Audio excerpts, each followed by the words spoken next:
Mahabharat podcast episode 48 में आपका स्वागत है। लास्ट एपिसोड में हमने देखा कि भीष्म पितामह ने प्राण त्याग दिए हैं। अब उनके प्राण त्यागने के बाद हस्तिनापुर में एक अजीब सी शांति थी। वर्षों तक युद्ध की आवाज़ें सुनने वाली धरती अब शांत थी, लेकिन वहाँ के लोगों के मन अभी भी अशांत थे। युधिष्ठिर राजा बन चुके थे, उनका राज्याभिषेक हो चुका था और प्रजा उन्हें धर्मराज कहकर सम्मान देती थी। फिर भी उनके मन में कोई आनंद नहीं था। जब भी वे महल की खिड़की से बाहर देखते, उन्हें कुरुक्षेत्र का मैदान याद आ जाता था। उन्हें भीष्म दिखाई देते, द्रोण याद आते, कर्ण का चेहरा याद आता और अभिमन्यु की मृत्यु याद आती। उन्हें लगता कि इस राज्य की हर ईंट हजारों लोगों के खून से बनी है। एक दिन उन्होंने श्री कृष्ण से कहा, श्री कृष्ण, लोग मुझे धर्मराज कहते हैं, लेकिन मेरा मन मुझे दोषी कहता है। क्या सचमुच मैं इस सिंहासन के योग्य हूँ? श्री कृष्ण ने शांत स्वर में कहा कि युधिष्ठिर, जो हुआ वह तुम्हारी इच्छा से नहीं हुआ। तुमने राज्य के लिए नहीं, धर्म की रक्षा के लिए युद्ध किया था।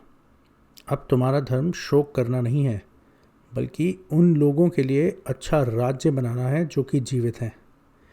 फिर भी युधिष्ठिर का मन शांत नहीं हुआ। कुछ समय बाद महर्षि व्यास हस्तिनापुर आए और युधिष्ठिर ने उनके चरण स्पर्श किए और कहा, गुरुदेव, युद्ध समाप्त हो गया है, लेकिन मेरे मन का युद्ध अभी भी समाप्त नहीं हुआ है। क्या कोई ऐसा मार्ग है जिससे यह अपराध बोध कम हो जाए? व्यास मुस्कुराए और उन्होंने कहा कि हर युद्ध केवल शरीरों का विनाश नहीं करता है, वो मन पे भी घाव छोड़ जाता है। उन घावों को केवल समय और धर्म ही भर सकते हैं। फिर उन्होंने एक महत्वपूर्ण बात कही कि हे राजा, प्राचीन समय से चक्रवर्ती सम्राट एक महान यज्ञ करते आए हैं। उसका नाम है अश्वमेध यज्ञ। यह केवल शक्ति दिखाने का यज्ञ नहीं है। इसका उद्देश्य पूरे राज्य में शांति स्थापित करना, पुरानी दुश्मनियां खत्म करना और सभी राजाओं को एक धर्म से जोड़ना है। युधिष्ठिर ने पूछा, क्या ये यज्ञ मेरे पापों को मिटा देगा? तो व्यास ने उत्तर दिया, पाप केवल यज्ञ से नहीं मिटते, वो अच्छे कर्म, न्यायपूर्ण शासन और निष्काम भावना से कम होते हैं। लेकिन यह यज्ञ फिर भी तुम्हारे राज्य को एक नई शुरुआत दे देगा। श्री कृष्ण ने भी सहमति से सिर हिलाया और कहा कि आज भारत के अनेक राजा युद्ध में हार चुके हैं। कुछ तुम्हारे मित्र हैं, लेकिन कुछ अभी भी मन में शत्रुता रखते हैं। यदि उन्हें साथ लेकर आगे नहीं बढ़ाया गया तो आने वाली पीढ़ियां फिर से युद्ध देखेंगी। युधिष्ठिर धीरे धीरे समझने लगे कि यह यज्ञ विजय का उत्सव नहीं है, बल्कि युद्ध के बाद टूटे हुए भारत को फिर से जोड़ने का प्रयास कर रहा है। लेकिन एक समस्या थी, इतने बड़े यज्ञ के लिए बहुत सा धन चाहिए था और युद्ध ने हस्तिनापुर का खजाना लगभग खाली ही कर दिया था। खेती को भी नुकसान पहुंचा था और व्यापार भी रुक गया था। तो युधिष्ठिर ने स्पष्ट कहा कि मैं प्रजा पर कोई भी नया टैक्स नहीं लगाऊंगा। युद्ध के कारण लोग पहले ही बहुत दुख झेल चुके हैं। तब व्यास ने उन्हें एक बहुत पुरानी कहानी सुनाई। उन्होंने बताया कि बहुत समय पहले राजा मारुत ने एक भव्य यज्ञ किया था। उस यज्ञ के बाद इतना सारा सोना और धन बच गया था कि उन्हें हिमालय के स्थान पर सुरक्षित रख दिया गया था और वर्षों से वो धन वहीं पड़ा है। व्यास ने कहा, वो धन किसी व्यक्ति की संपत्ति नहीं है, वो धर्म के कार्य के लिए छोड़ा गया था। यदि उसका उपयोग अश्वमेध जैसे महान कार्य में होगा तो वही उसका उचित उपयोग होगा। युधिष्ठिर ने अपने भाइयों को बुलाया और भीम, अर्जुन, नकुल और सहदेव तुरंत सभा में आ गए। युधिष्ठिर ने उन्हें पूरी बात बताई और सुनते ही भीम ने बिना देर किए कहा कि यदि यह कार्य धर्म के लिए है तो हम अभी चलने को तैयार है।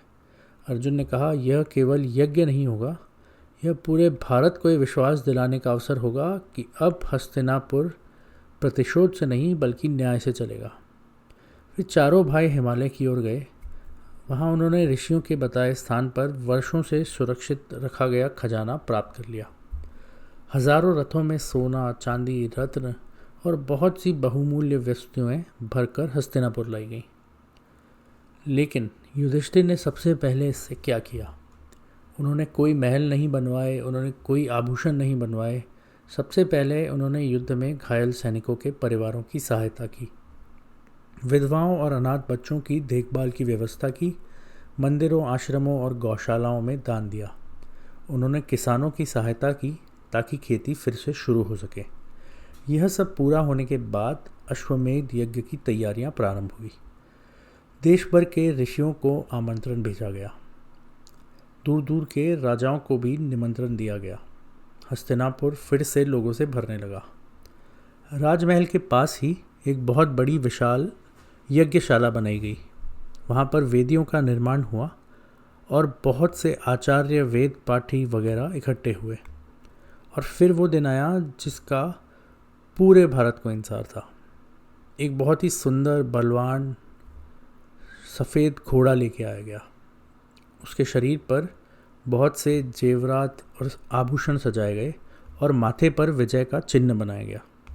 लेकिन ये घोड़ा केवल सजावट के लिए नहीं था, वो पूरे यज्ञ का सबसे महत्वपूर्ण पात्र था। उस घोड़े को पूरे 1 वर्ष के लिए आज़ाद छोड़ दिया जाना था और वह जहाँ जहाँ जाएगा वहाँ का राजा 2 में से 1 निर्णय करेगा। या तो वो युधिष्ठिर की सत्ता स्वीकार कर लेगा और मित्र बन जाएगा, या फिर वो घोड़े को रोककर युद्ध करेगा।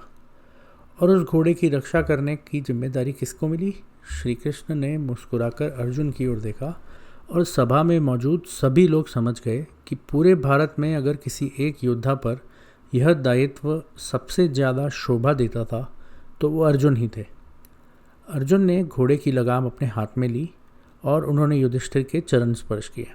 कृष्ण ने उन्हें आशीर्वाद दिया और कहा कि इस बार तुम्हारा लक्ष्य विजय नहीं है। जहाँ भी संभव हो सबसे पहले शांति स्थापित करना। तलवार तभी उठाना जब और कोई दूसरा रास्ता ही ना बचा हो। अर्जुन ने सिर झुकाया और अगली सुबह सूर्य उदय होते ही अश्व को स्वतंत्र छोड़ दिया गया। उसके पीछे पीछे अर्जुन अपनी सेना लेकर चल पड़े। यहाँ से अश्वमेध पर्व का सबसे रोचक भाग आरंभ होता है। अर्जुन के पूरे भारत की यात्रा, जहाँ हर राज्य एक नई कहानी लेकर सामने आता है। यह अश्वमेधिक पर्व है। इससे पहले 2 पर्व थे, शांति पर्व और अनुशासन पर्व। उसके अंदर भीष्म जब शैया पर लेटे हुए हैं तो तरह तरह की धर्म की कहानियाँ उन्होंने बताई थी। मुझे ऐसा लगता है कि शांति पर्व और अनुशासन पर्व बाद में जोड़े गए हैं महाभारत में, क्योंकि उनके लिखने की स्टाइल काफ़ी डिफरेंट है और वो बहुत ज़्यादा बताते हैं कि हमें क्या करना चाहिए, क्या नहीं करना चाहिए। बल्कि बाकी बची हुई महाभारत में कहीं भी ये नहीं बताया गया कि हमें ये करना चाहिए या नहीं करना चाहिए। उसमें सिर्फ ये बताया गया है कि वहाँ पे जो लोग थे उन्होंने क्या किया था। खैर, महाभारत इतनी पुरानी है और इतने सारे राजाओं और धर्मों के बीच में घूमी है कि कुछ ना कुछ एक्स्ट्रा एडिशंस इसमें किए गए हैं। खैर, अगले एपिसोड में हम अश्वमेध का जो घोड़ा है वो भारत में जहाँ गया है उनके बारे में सुनेंगे। आज के लिए इतना ही। सुनने के लिए धन्यवाद।